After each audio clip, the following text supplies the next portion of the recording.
Vodafone idea की हालात ऐसी है कि इसका नुकसान थमने का नाम नहीं ले रहा है। शेयर लगातार लुढ़कते ही जा रहे हैं। इस वीडियो में जानेंगे कि इस डामाडोल सफर में कंपनी के जो ताजे तिमाही के नतीजे आए हैं वो क्या इशारा कर रहे हैं और आगे क्या खतरा मंडरा रहा है। नमस्कार, फाइनेंस ज्ञानी देख रहे हैं आप और मैं हूं आपके साथ उर्वशी सिंह। कर्ज में डूबी टेलीकॉम कंपनी वोडाफोन आइडिया के शेयरों में हलचल दिखने के आसार हैं, क्योंकि कंपनी ने जून तिमाही के अपने नतीजे जारी कर दिए हैं। 14 अगस्त गुरुवार को बाजार बंद होने के बाद आए नतीजों में दिखा कि मार्च 2025 के मुकाबले कंपनी का शुद्ध घाटा थोड़ा कम तो हुआ है, लेकिन अभी भी अहम कारोबार के जो आंकड़े हैं वो लगभग जस के तस बने हुए हैं।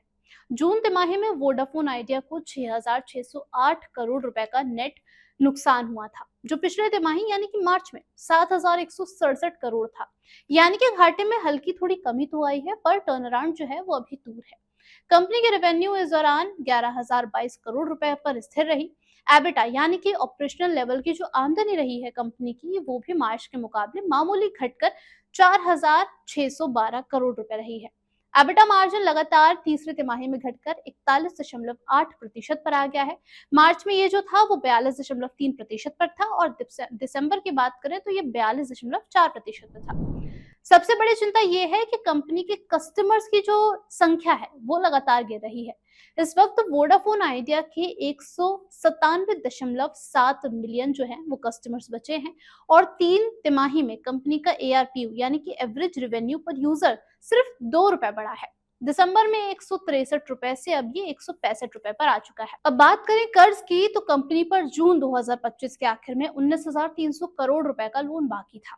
कई बार वोडाफोन आइडिया ने साफ कहा है कि अगर सरकार की ओर से और फाइनेंशियल मदद नहीं मिलती है तो कंपनी को बंद करने तक की नौबत आ सकती है। सरकार ने भी अब साफ कर दिया है कि उनकी हिस्सेदारी 49% से ज्यादा नहीं की जाएगी और इसे सरकारी कंपनी बनाने का कोई भी इरादा नहीं है। इन परिस्थितियों का सीधा असर वोडाफोन आइडिया के शेयर प्राइस पर दिख गया है। घोषणा से पहले ही गुरुवार को शेयर 3% गिरकर 6.17 रुपए पर लो पर बंद हुए थे। पिछले 5 दिनों में शेयर्स में 7.91%, एक महीने में 20% और 6 महीनों में 23% की गिरावट आई है। अगर एक साल की बात करें तो शेयर 61% पर टूटा है और 5 साल में कंपनी के शेयर्स की वैल्यू 27% कम हो चुकी है। कुल मिलाकर देखा जाए तो वोडाफोन आइडिया के लिए समय बहुत ही कठिन है। ना कस्टमर्स बढ़ रहे हैं और ना ही कारोबार में कोई जान आ रही है और ना ही जो बोझ है कर्ज का वो कम हो रहा है। ऐसे में निवेशकों की नजर इस बात पर टिकी हुई है कि सरकार या कोई बड़ा निवेशक आगे आएगा या कर्ज के बोझ से कंपनी को और ज्यादा मुश्किलें झेलनी पड़ेंगी। आपको क्या लगता है, वोडाफोन आइडिया इस चुनौती से कब तक उबर पाएगा या फिर एक दिन भारतीय टेलीकॉम बाजार में इसका नाम जो है वो खत्म कर दिया जाएगा?